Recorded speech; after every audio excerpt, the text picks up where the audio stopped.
오늘 하나님께서 우리에게 주시는 말씀은 사도행전 10장 10절에서 33절까지입니다. 신약성경 204쪽입니다. 하나님의 말씀을 교독하겠습니다. 제가 먼저 17절 읽겠습니다. 베드로가 본 바 환상이 무슨 뜻인지 속으로 의아해하더니 마침 고넬료가 보낸 사람들이 시몬의 집을 찾아 문 밖에 서서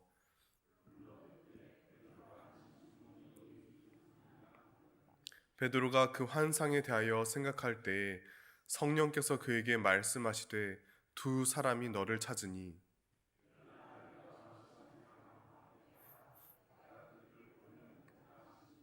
베드로가 내려가 그 사람들을 보고 이르되 내가 곧 너희가 찾는 사람인데 너희가 무슨 일로 왔느냐.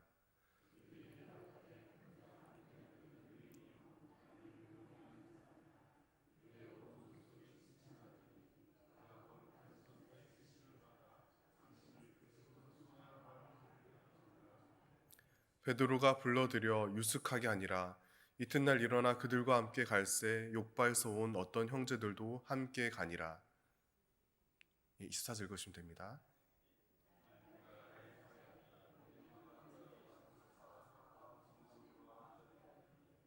마침 베드로가 들어올 때에 고넬료가 맞아 발 앞에 엎드려 절하니 더불어 말하며 들어가 여러 사람이 모인 것을 보고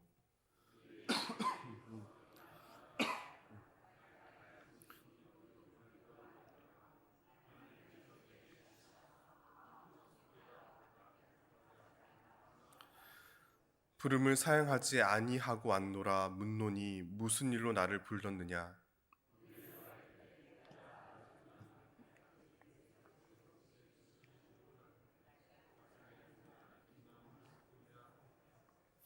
말하되 고넬료야 하나님이 내 기도를 들으시고 내 구제를 기억하셨으니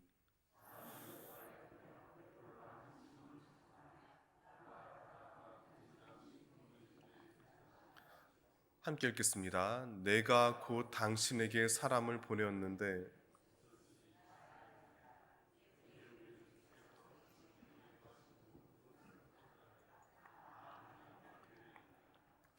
아멘.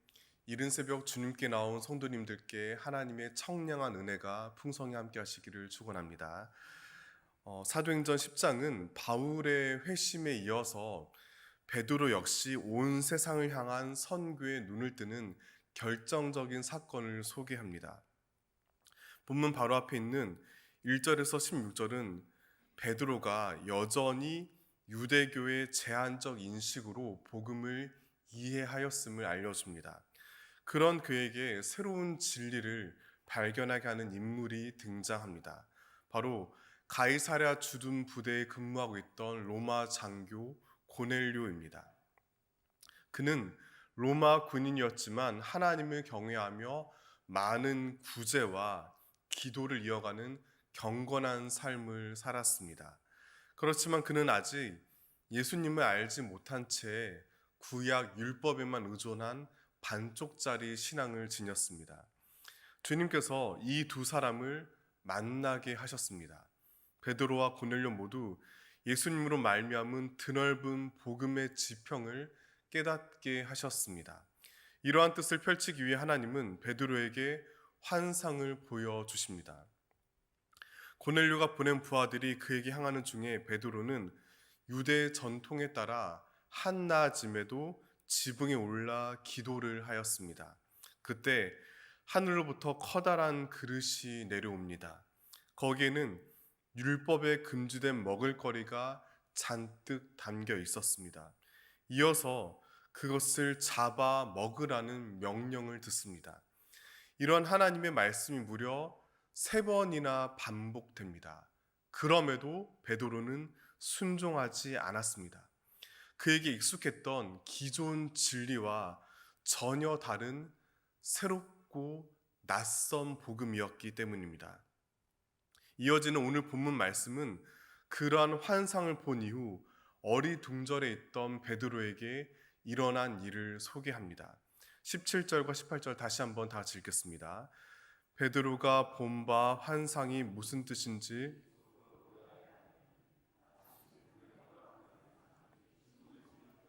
문 밖에 서서 불러 묻되 베드로라 하는 시몬이 여기. 베드로는 방금 자기가 본 계시의 의미를 도무지 이해할 수 없어서 계속 그 뜻을 고민하였습니다. 마침 그때 고넬료가 보낸 사람들이 베드로가 신세지고 있던 시몬의 집 문 밖에 서서 그를 찾았습니다. 얼핏 보면 이 장면을 별거 아닌 모습으로 여길 수도 있습니다. 하지만 상당히 긴장감 넘치는 장면입니다. 본문에서 자세하게 언급하진 않았지만 이때 고넬료가 보낸 사람들은 그의 부하인 로마 군사들일 가능성이 매우 높습니다. 반면 베드로는 로마 입장에서는 반란 세력의 잔존입니다. 제국의 질서를 거부하며 끝내 반역범으로 극형을 당한 예수를 여전히 추종하였습니다. 그를 가리켜 주님으로 부르며 위험한 사상을 퍼뜨리고 있었습니다. 그렇다면 베드로를 찾으러 로마 군인들이 도착했을 때 주변 분위기는 싸늘하게 식었을 것입니다.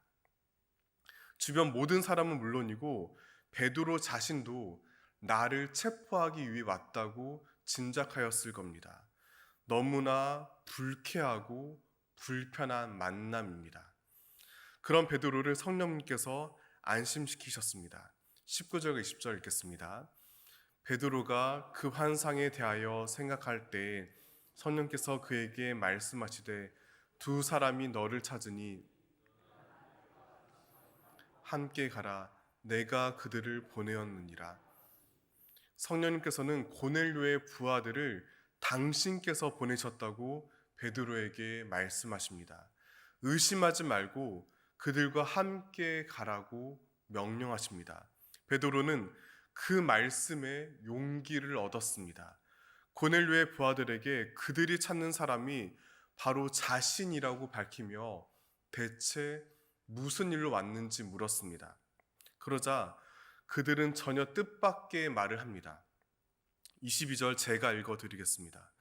그들이 대답하되 백부장 고넬료는 의인이요 하나님을 경외하는 사람이라 유대 온 족속이 칭찬하더니 그가 거룩한 천사의 지시를 받아 당신을 그 집으로 청하여 말을 들으려 하느니라 한데, 그들은 자신들의 지휘관인 고넬료를 소개합니다.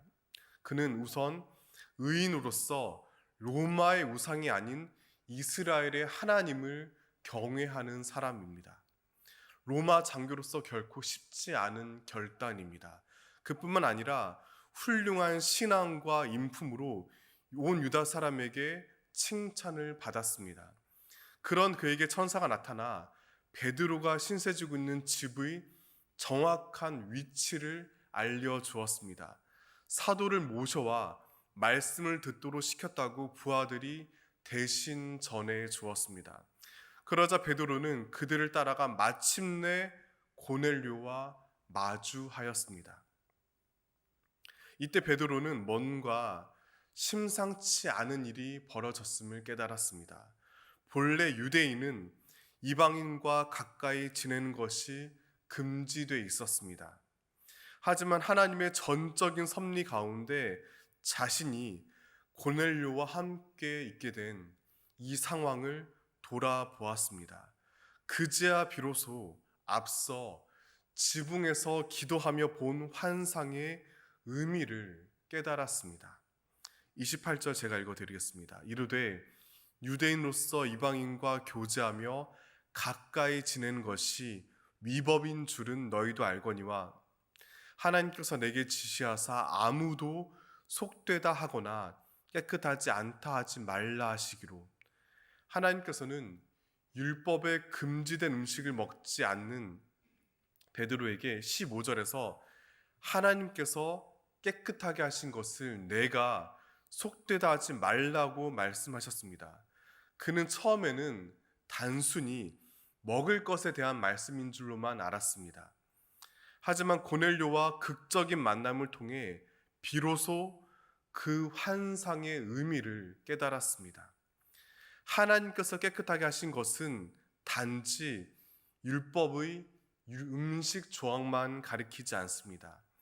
그 모두를 넘어 사람들이 함부로 깨끗하거나 옳다거나 부정하거나 그르다고 판단하는 모든 영역을 가리킵니다. 더욱 직접적으로 아브라함의 혈통을 타고나지 않은 이방인들은 저주받은 더러운 존재가 아닙니다. 그들 역시 하나님의 사랑을 입어 예수님의 구원에 참여한다는 진리를 마침내 깨달았습니다. 오늘날 우리에게 이러한 내용은 사실 너무나 자연스럽게 들립니다. 하지만 그 시대 성도에게 유대교와 기독교의 경계는 명확하지 않았습니다. 그들에게는 너무나 충격적이고 도발적인 복음입니다. 그런 그에게 고넬료 역시 자신이 겪은 신비로운 체험을 들려줍니다. 비록 그는 로마 군인이었지만 이스라엘의 야훼 하나님을 경외하였습니다. 유대인들의 경건 전통에 따라 제9시, 오늘날로 따지면 오후 3시에 기도하였습니다. 그 가운데 빛난 옷을 입은 사람, 즉 천사를 만났습니다.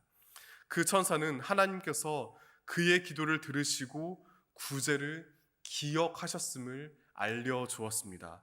그러면서 도시 롯바에서 베드로가 머물고 있는 정확한 위치를 알려주었습니다. 그곳으로 사람을 보내서 베드로를 데려오라는 지시를 내렸습니다. 드디어 이제 고넬료는 베드로에게서 삭막한 율법 문자를 넘어서는 예수 그리스도의 복음을 전해드릴 준비를 갖추었습니다. 이렇듯 베드로와 고넬료, 그 전까지 생면부지였던 두 사람이 역사적인 만남을 가집니다. 이것은 결코 그들의 계획이나 의지의 결과가 아니었습니다. 깊은 섭리 가운데 성령께서 베드로에게 그리고 천사가 고넬료에게 불현듯 나타나 그들을 만나게 하셨습니다. 이 만남을 통하여 이방인에게 복음이 전해지는 놀라운 역사가 본격적으로 펼쳐졌습니다. 바로 우리 모두가 그 결실입니다. 마찬가지로 하나님께서 지금까지 우리에게 허락하신 여러 만남의 의미를 소중히 여기시길 바랍니다. 쳇바퀴 돌듯 반복되는 일상처럼 보이지만 그 안에는 우리가 도무지 예상하지 못했던 만남이 끊임없이 이어집니다. 친구와 동료 등 인생에서 가장 중요한 영향을 끼치는 만남을 처음부터 열심히 노력해서 얻는 경우는 거의 없습니다. 심지어 배우자 역시 마찬가지입니다. 너무나 뜻밖의 인연과 상황으로 부부로 맺어지는 경우가 대부분입니다. 그 모든 인연은 삶의 여러 요소에 의해서, 정확히는 하나님의 신비로운 손길로 이루어집니다. 또한 앞으로도 우리 인생의 가장 소중한 여러 만남을 주님께서 예비하셨음을 믿음으로 기대하시기를 바랍니다. 물론 이렇게 감사하고 반가운 만남 못지않게 불쾌하고 힘겨운 만남도 적지 않습니다. 종종 전혀 다른 세상에 살며 말이 통하지 않는 사람들과 부득이 대화할 때가 있습니다. 치명적인 열등감과 한없이 낮은 자존감 때문에 함부로 남을 공격하고 비난하는 사람들과 어쩔 수 없이 일상을 공유하기도 합니다. 하지만 반드시 명심하시길 바랍니다. 주님께서는 우리로 하여금 그 모든 당황스러운 만남을 통해 복음에 대한 이해를 완전히 새롭게 하십니다. 하나님께서는 얼마든지 고넬료에게 직접 예수님의 복음을 말씀하실 수 있었습니다. 하지만 그럼에도 굳이 베드로를 만나 그를 통해 복음을 듣게 하셨습니다. 이유가 무엇일까요? 하나님은 당신의 말씀을 사람을 통해 사람에게 들려주기를 원하십니다. 물론 간혹 하나님께서 직접 당신의 음성을 들려주시기도 합니다. 저는 그러한 신비 체험 자체를 부정하지 않습니다. 그러나 주님께서 이 세상을 다스리시는 가장 기본적이고 근본적인 방식은 바로 일상입니다. 그런 까닭에 평범한 하루를 곁에서 함께하는 사람들의 입술에 당신의 말씀을 넣어주십니다.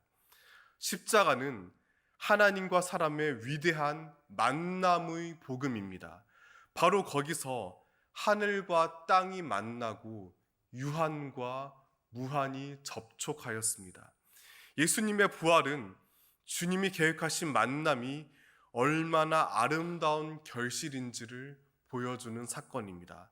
그런 까닭에 부활을 목격한 증인들은 직접 사람들을 만나 하나님 나라를 전파하였습니다. 그러므로 오늘 하루도 주어진 모든 만남을 소중히 여기시길 바랍니다. 사람들의 음성에 겸손히 귀 기울이시길 바랍니다. 그리하여 사람 사이의 모든 차이와 구별을 뛰어넘는 예수 그리스도의 하나님 나라 복음을 진실하고 겸손하게 전하고 살아내는 저와 여러분 되시기를 진심으로 축원합니다. 기도하시겠습니다. 은혜로우신 주 하나님, 베드로와 고넬료의 만남에 담긴 주님의 깊은 뜻을 깨닫게 하신 은혜를 높여 찬양합니다. 이해되지 않는 만남과 힘겨운 관계 속에서 당황하고 피하고 싶을 때가 많습니다. 하지만 그 모든 만남 속에 하나님의 깊은 섭리가 있으며 놀라운 진리를 향한 초청이 담겨 있음을 믿습니다. 저희 삶에 지금까지 허락하신 만남의 의미를 복음으로 다시 살펴보게 하시고 오늘 하루 마주할 이들에게 더욱더 주님의 선함과 사랑을 전하게 하옵소서. 이제는 하늘과 땅 그리고 하나님과 사람 사이의 위대한 만남을 통해 높은 뜻을 이루시는 주 예수 그리스도께서 주시는 은혜와 아버지 하나님 베푸시는 사랑과 성령님 이루시는 사귐이 주님께서 허락하신 만남을 소중히 여기며 곧 복음에 반응하길 다짐하는 이 자리에 모인 온 성도와 가족과 삶의 자리 가운데 영원히 함께 하시길 축원합니다. 아멘.